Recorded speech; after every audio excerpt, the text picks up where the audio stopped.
Now in this part 5 we are going to discuss what are important monosaccharides जो कि हम अपनी daily life में यूज़ करते हैं, उनका कहाँ कहाँ पे इस्तेमाल है, उन वो कौन कौन सी चीज़ों में यूज़ होते हैं।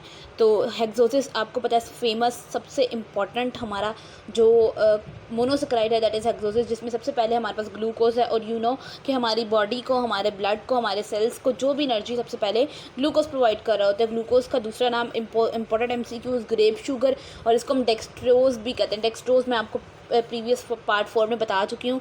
डेक्स्ट्रो रोटेटेड शुगर जो कि उसको राइट साइड पे रोटेट कर देती है प्लेन पोलराइज्ड लाइट को, ठीक है, ये वो डेक्सट्रोज हो जाती है। उसके बाद है नेचर में ये कहाँ है, फ्रूट्स में, शुगर बीट्स में, डेट्स में बहुत ज़्यादा मिठास होती है, तो उनमें ग्लूकोज होती है। उसके बाद है कैसे बनती है, यानी स्टार्च का हाइड्रोलिसिस करें तो कमर्शियली उसे बनती है। फास्टिंग में जब आपने रोज़ा रखा होता है तो आपका ग्लूकोज लेवल नॉर्मल 70 to 99 होता है।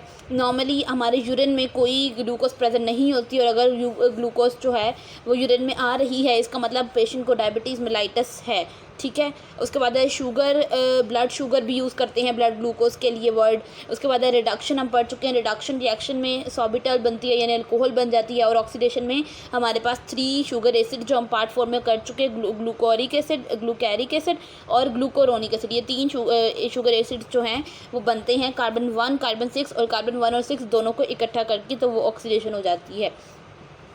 पायरानोज रिंग में भी है, फ्यूरानोज रिंग में भी है, लेकिन ज़्यादा प्रोमिनेंट जो है वो हमारे पास पायरानोज रिंग की कंसिडर की जाती है, बिकॉज वो मोर स्टेबल है। आप इसकी रिंग स्ट्रक्चर को यहाँ पे देख सकते हैं कि किस तरह से पायरानोज है और किस तरह से फ्यूरानोज रिंग को आपको दिखाया जा रहा है। फ्रुक्टोज में क्या है, फ्रूट शुगर भी कहते हैं इसको। लेवलुलोज इसलिए कहते हैं because it's levorotatory, sugar को लेफ्ट साइड पर रोटेट कर, सॉरी प्लेन पोलराइज्ड लाइट को ये शुगर लेफ्ट पर रोटेट कर देती है। तमाम शुगर्स में सबसे स्वीट शुगर फ्रुक्टोज होती है, हनी में है, प्लांट्स में है, और बहुत सी जगहों पे ये फ्रुक्टोज जो होती है वो ग्लूकोज के साथ कॉम्बिनेशन में होती है, और जिसको हम सुक्रोज कहते हैं। आपको पता है sucrose is fructose plus glucose.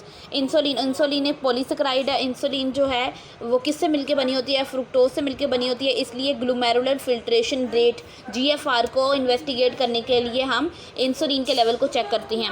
Animal tissues में भी है, सेमिनल फ्लूइड में भी है, जहाँ पे स्पर्म्स को एनर्जी देती है, ये भी म्यूटा रोटेशन शो करती है। पायरानोज रिंग भी है, फ्यूरानोज रिंग भी है। उसमें बताया कि बॉन्ड जो है ग्लाइकोसिडिक बॉन्ड 2 और 6 कार्बन के दरमियान है, और फ्यूरानोज भी 2 और 5 कार्बन के दरमियान है। जब फ्री होगी तो वो पायरानोज फॉर्म में है तो वो लिवर रोटेटरी है, लेकिन जब फ्यूरानोज फॉर्म में है तो वो डेक्स्ट्रो रोटेटरी है, ठीक है। यानी ये लिवर रोटेटरी भी होती है, डेक्स्ट्रो भी होती है, लेकिन पायरानोज रिंग में ये लिवो है और फ्यूरानोज में ये डेक्स्ट्रो है। फिर उसके बाद हमारे पास डी गैलेक्टोज जो है वो लैक्टोज मॉलिक्यूल्स का पार्ट होती है। ये डेक्स्ट्रो रोटेटरी है, यानी प्लेन पोलराइज्ड लाइट को राइट पर रोटेट करेगी, मोटा रोटेशन भी शो करती है। और ये सी एपिमर और ग्लूकोज एपिमर आपको पता है जो मिरर इमेजेस होते हैं किसी एक कार्बन पे, उनका इमेज बन रहा होता है, मिरर इमेज एक दूसरे का। तो ये ग्लूकोज और गैलेक्टोज दोनों C4 कार्बन पे एक दूसरे के एपिमर्स होते हैं। ग्लाइकोप्रोटीन्स और ग्लाइकोलिपिड्स के कंपोनेंट्स होते हैं जो कि मेम्ब्रेन में होते हैं। फिर डी मैनोज है। डी मैनोज जो है वो आपका ग्लूकोज का ही एपिमर है, बट कार्बन नंबर 2 पे होता है। फिर ये पेंटासेकेराइड्स में, ग्लाइकोप्रोटीन्स में होता है। ये पॉलीसेकेराइड्स में भी है, यानी बेसिकली ज़्यादातर कंपोनेंट होते हैं प्रोटीन्स के। उसके बाद अगर इसको एडजस्ट कर लें, एब्जॉर्ब कर लें, तो फिर इसको हम ग्लूकोज में कन्वर्ट कर लेते हैं, क्योंकि हमारी बॉडी में सबसे ज़्यादा रैपिड एनर्जी जो है वो ग्लूकोज से देता है। तो हमारी कोशिश होती है हर शुगर को और कार्बोहाइड्रेट को लीस्ट उसकी रिड्यूस्ड फॉर्म ग्लूकोज में कन्वर्ट कर लें। उसके बाद अगर इस ऊपर ना भी अब सबको देखें, आप इस टेबल को याद कर लें। टेबल में देखें अब क्या हमें कहते हैं जी, अल्फ़ा डी ग्लूकोज फ्रूट्स में है, ब्लड शुगर भी कह देते हैं इसको। यूरिन में अगर आ जाए तो पर्सन को डायबिटीज़ मेलाइटस है, जो कि हाइपरग्लाइसीमिया, यानी ब्लड में ग्लूकोज का लेवल ज़्यादा होने की वजह से हुई है शुगर। उसके बाद है फ्रुक्टोज जो है जूसेस में है, हनी में, बीट में, और उसको मेटाबोलाइज कर लिया जाता है, ग्लूकोज उसे ले ली जाती है। और अगर हेरिडिटरी फ्रुक्टोज इंटॉलरेंस हो जाए तो बॉडी में फ्रुक्टोज जो है इकट्ठी होने लग जाती है, एक्यूमुलेट होती है, और उसको हम कह देते हैं हाइपोग्लाइसीमिया, ठीक है, यानी शुगर लेवल कम हो चुका है। उसके बाद है गैलेक्टोज जो है हाइड्रोलिसिस ऑफ लैक्टोज से बनता है।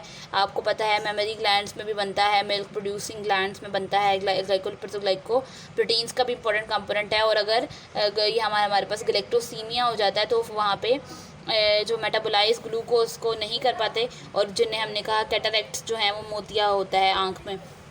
उसके बाद है मैनोस। मैनोस जो है वो प्लांट मैन्युफैक्चर्ड प्रोडक्ट है और वो ज़्यादातर ग्लाइकोप्रोटीन्स में होता है। सो पेंटोसिस की डिटेल जो है वो हम लोग पार्ट 5 में यानी कि हम लोग पार्ट 6 में डिस्कस करेंगे, बल्कि पेंटोस को हम इसी पार्ट में डिस्कस कर लेते हैं। पेंटोस की 5 आपको पेंटोस से ही पता लग रहा है, पेंट का मतलब यहाँ पे 5 कार्बन्स होते हैं, ठीक है। वो शुगर जिसमें 5 कार्बन्स हैं, प्लांट्स पे भी है, एनिमल्स में भी है। सबसे इंपॉर्टेंट कॉन्स्टिट्यूट है आपको पता है राइबोस, जो कि हमारे प्रेजेंट होता है बॉडी में डीएन, जैसे डीऑक्सीराइबोस और राइबोस जो हैं ये हमारे एटीपी, एडीपी, एनएडी, इनका बहुत कोएंजाइम्स वगैरह का बहुत पार्ट होता है। उसके बाद यहाँ पे आप उसका स्ट्रक्चर देख सकते हैं। कुछ इंपॉर्टेंट जो आपको पेंटोसिस है उनको बताया गया, जैसे राइबोस और राइबोलोज, उसकी कीटोस और एल्डोस फॉर्म दोनों बता दी। एल्जाइलोज जो है यूरानिक एसिड पाथवे में है। अराबिनोस और डीजाइलोज जो है वो ग्लाइकोप्रोटीन में है। इस टेबल को सिर्फ देख लें। राइबोस जो है वो न्यूक्लिक एसिड्स और मेटाबॉलिक इंटरमीडिएट्स में है, और कोएंजाइम्स का बड़ा इंपॉर्टेंट पार्ट है जो मैं आपको बता चुकी हूँ न्यूक्लिक एसिड्स का। राइबोलोस जो है वो भी मेटाबॉलिक इंटरमीडिएट ही है, और वो यानी C5 पाथवे में होता है। अराबिनोस प्लांट गम्स में यानी प्रोटीन्स में है। जाइलोलोस भी प्लांट गम्स और ये वही ग्लाइकोप्रोटीन्स में है। अल्जाइलोलोस भी मेटाबॉलिक इंटरमीडिएट है और वो सूरिया में हो जाता है।